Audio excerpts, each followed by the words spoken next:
G'day, I'm Neil and my handle is Wiley11. I'm just going to put my disclaimer here. Whatever I do and say on these videos is well-intentioned and well-meaning advice. I accept no liabilities whatsoever for any disclosures. If you take some advice or act on something that I'm saying on these videos, you do so entirely at your own risk. I'm doing it based on my experience. These videos are my attempt to give back to YouTube for the help and assistance that YouTube has given me. So once again, you follow along or follow advice from these videos entirely at your own risk.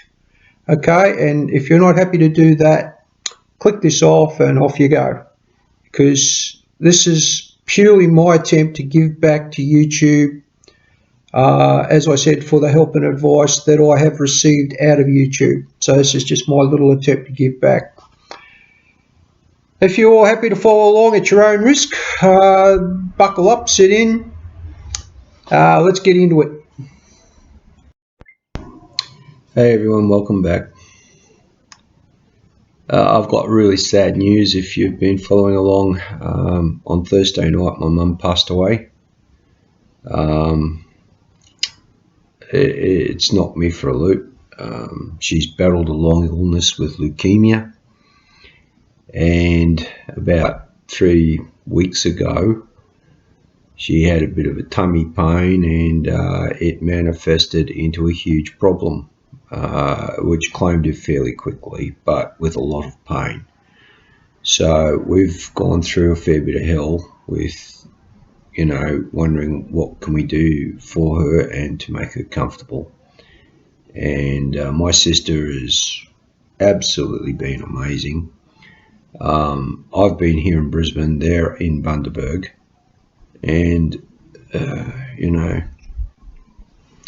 things just have gone through this surreal situation. But I really love my sister, and she really rose to the call, and I've got a lot of love for my family, and and it's a bit raw, and I'm going to be feeling it for a bit, so bear with me a bit. Alright, so why am I on YouTube, you ask? Okay, well, my mum's funeral is on Thursday. My mate's loaned us a car, but the car has a buggered starter motor. So, yeah, buggered starter motor. It's a funny situation. Where it started, we've been looking after his car while he's been overseas, and he's been parking it in our building, and we've been taking care of the car and starting it and sort of making sure it doesn't fall apart. But we've also, the upside of that is when we need a vehicle to go somewhere, we've got one, and that's good. So it works out well. Now the bad thing is we drove it to the shopping centre to do some grocery shopping, and I went to start it and click, no start. Now, when I told my mate about this, he said, yeah, my mechanic's looked at it and he reckons it needs a new starter motor. I thought, well, that's not a problem, starter motors are fairly easy to change out. So it led us down at the shopping centre, and the RACQ guy came around, and he too said, yep, needs a new starter motor. Oh, right, okay. There's 2 mechanics that said needs a new starter motor. So we had a hunt around, and we got quotes anywhere from $400 up to $900 to put a new starter motor in the car. Well, I'm thinking it's 2 bolts, how hard can it be? Yeah, you know what's coming, right? I didn't video this because I really didn't think much of making a video. But the fact is, 3.5 hours and help from a neighbour this morning, and we put a new starter motor in the car and it's still got the same problem, which leads me to believe there wasn't anything wrong with the starter motor. The check engine light is on, and we get nothing. You turn the key, you don't even get the solenoid go and click. So I'm thinking it might be the starter motor relay. The relay might be at fault. That was my thinking. And I kind of thought that going right back to the start of all of this. There's a relay that supplies power to your solenoid, which kicks in your starter motor, and away you go. Well, I think that relay is stuffed. I think any number. But the check engine light's on. Now, I don't have any fancy gadgets and crap for reading codes out of vehicles, but I've seen other people do it, and there's a way to do it in this I think is a VZ Commodore 2006. And the way you do it is with the key off, you hold both the mode and the set buttons in, and then you turn the ignition on. And you should get a diagnostics menu which will read back the codes for you. So I'm going to go down to the car now and see if I can get it to do that. And I'm going to try to record the whole thing so that you guys can see that I kind of know what I'm talking about when I say it's not a dodgy starter motor. I've already spent the money on the starter motor. I've put it in and it's doing exactly the same thing. Two mechanics, good mechanics, there's nothing wrong with them, reliable mechanics, and they've both said needs a new starter. Put a new starter in it. Yep, still got the same problem. I think it's the relay. I think that's where the problem's going to be. But I'm going to go after the codes, and I'm going to find out by looking up the actual codes and doing the research and sort of following it all back through whatever wiring I can find for that particular car to see if I can trace it back to a faulty relay. I reckon that's what it's going to be. All right, bear with me. I'm going to head down to the garage and we're going to bring you guys along for the ride. Put more light here. It's as much light as I can bring to bear. So what we're going to do is we're going to follow the YouTube method to try to get the codes out. So what we've got is the ignition's off, push the mode and set keys together, turn the ignition on. Ah, that's different. And then release them. I've got a version number and a serial number.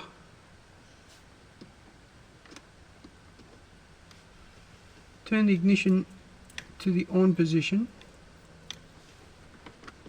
Push the mode button. CM part number. This is different. Switch voltage. Well, that's interesting. 5 volts. Well, that's no good.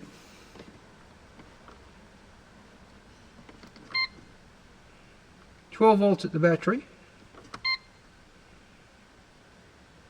Fuel cal part number. Fuel tank level. It's pretty low. Instrument temperature.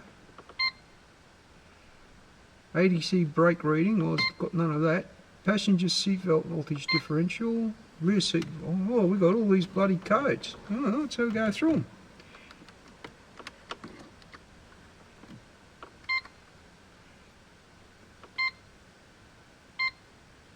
Odometer and trip. Distance to empty. Average kilometres. Over speed. 200 kilometres an hour. Well, that's great. We're back in the normal menu. Well, the wipers work. Push my. Okay, so we've got a different menu. I want the one where you get the codes. So holding them in, turn the ignition on. Version and serial number.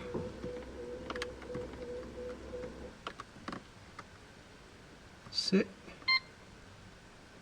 Now as soon as you hit set, you get the normal menu.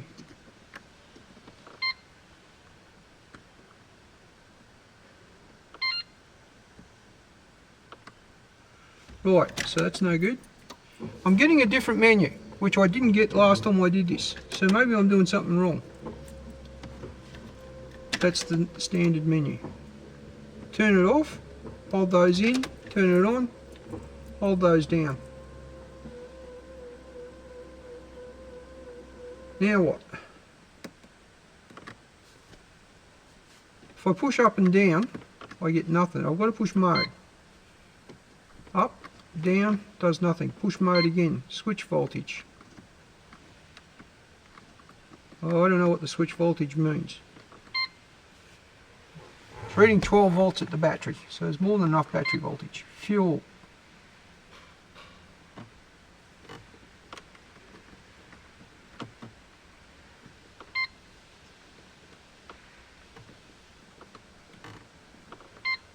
Instrument temperature 29 degrees Celsius. ADC brake reading. Passenger seat.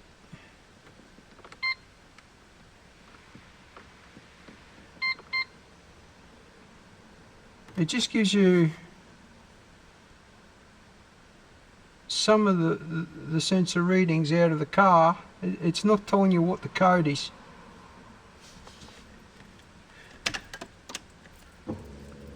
Well, I've got to admit, I got further with that than I did last time. Push them in. Turn on the ignition. Go straight into the system check. System check says OK. You know what, this car should just start. There's a check engine light there. I'm pretty sure that's because I took the bloody terminal off the battery when I was mucking around with it.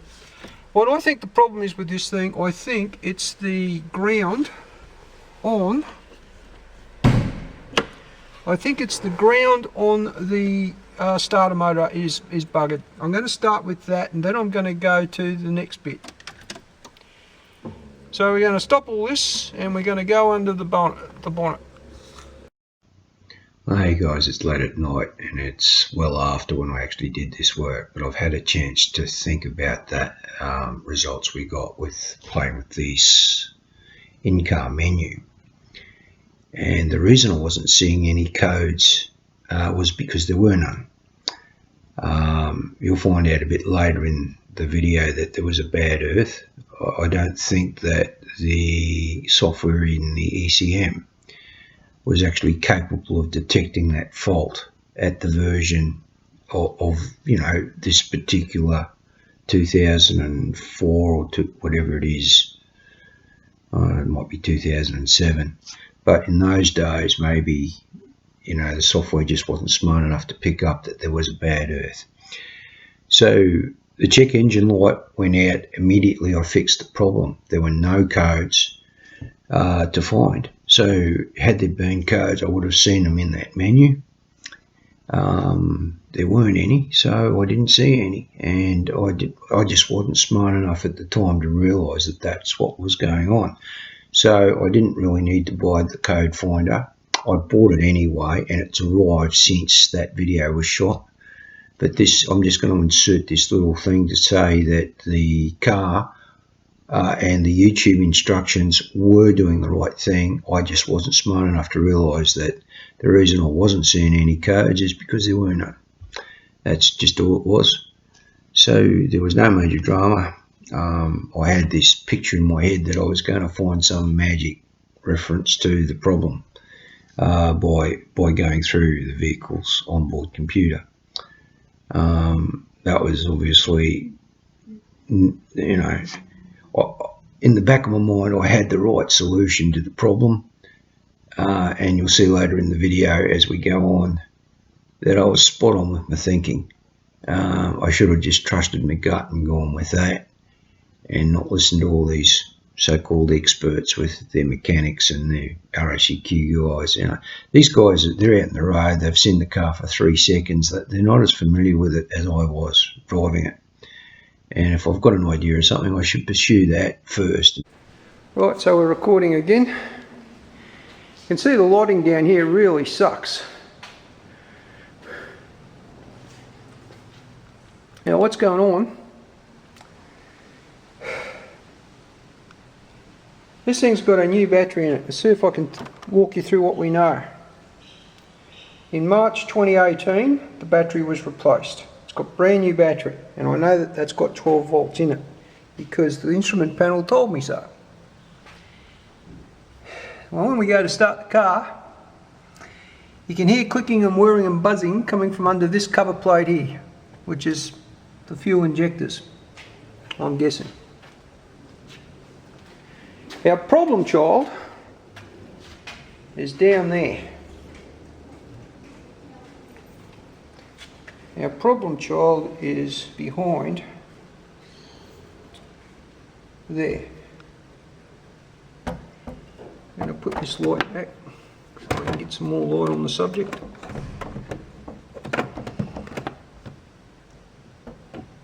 The lighting absolutely blows. See if I can bring you guys down there. I'm going to reach, this is the old reach down and around, and see if I can show you guys what's going on. Rightio, so we're going in. We got our camera down here. Now you see there is the starter motor hidden behind that cover plate. That cover plate's a protector. But that starter motor that you can see there, we go a bit lower, is brand new. And now it's doing absolutely nothing. Now that only happens for one reason.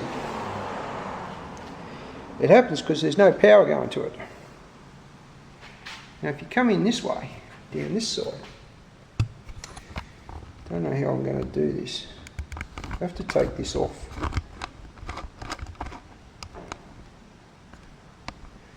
Yeah, I have to take the camera off the tripod. I'm going to take it off the tripod and see if I can get you guys down there. Just give me a sec.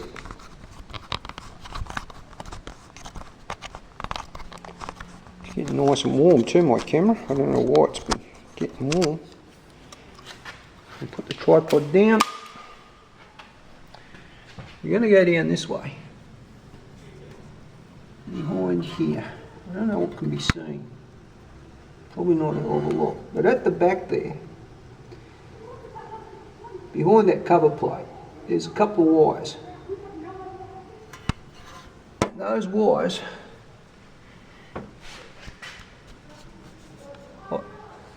I can just see what I want to see, but it's not showing up on the thing.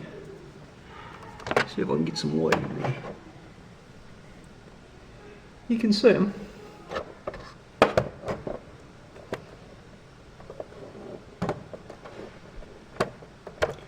I've got light on it. Get light down in there.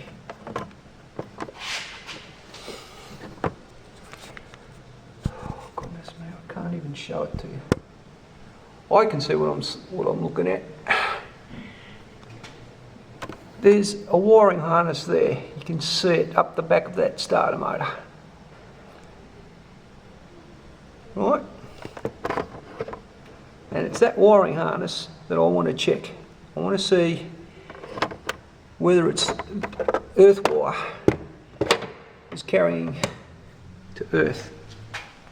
So that's my plan, is to get onto that and test it. Now there's just no way I can show you down here, the light's not good enough and whatever, but that's the plan. I want to go after that wire, trace it back and find out, is it actually earth. Righto, so I'm no expert at mechanicking, but this is what's going on and this is what I've just found. Hopefully this will show it up. Now I don't know if you can see it. I'm just going to tilt this around a couple of bits. Move this over this side so maybe you can get a view of it. You should be able to see there's a wire sticking up in the air. I don't know if you can see it. And on the back of the starter motor there's a wire sticking up in the air. Here's our new starter motor. Down there somewhere is a wire. And that wire is our earth wire for our starter motor, hanging up in the air. So good old mate, that helped me to put the starter motor in, didn't connect the earth wire. I reckon that earth wire has always been the problem. I'm thinking that's always been the problem. My view, do it yourself. Don't let mates help you, don't let mates do it for you. Do it yourself. So I've got to crawl under there, or reach under there, and somehow, amongst all that lot, reconnect that wire and see if I can start the car. Righto, let's give that a go. Right, so we're back to it being hot and humid. We got an outcome on the car, it's going. I found two lots of loose wires. The first wire was hanging off the starter motor itself, as you've seen from the footage. And what you didn't see was me feeling around up under the car. And I found a second wire, which was the main earth for the motor, which was barely hanging on by a thread. So I fixed the main earth from the motor back to the chassis. Yeah, I think that's all that was ever wrong with the starter motor, was that main earth. I don't think that the starter motor was ever wrong. But anyway, it's got a new starter motor in it and it's going. So that's a good outcome. I'm going to, if it ain't broke, don't fix it. I'm going to call that done. I'm back down to my singlet. I can tell you it's so hot, I'm sweating profusely. And there's just no breeze coming through on this side of the building. There's a breeze coming through from the wrong direction, so I can't get it through the windows. But we are going to get one hell of a storm, because it's brewing. I can see it out the back there, and she's bottle green. And it only gets bottle green when it's going to really hail and carry on. So I hope Mrs. Wiley makes it home before the hail hits. Righto, so that's it from me. I want you to make good decisions and do good things. If you can't do it anyway. That was me today. Couldn't do it. I want you to keep on swinging. I'll see you guys at the next video.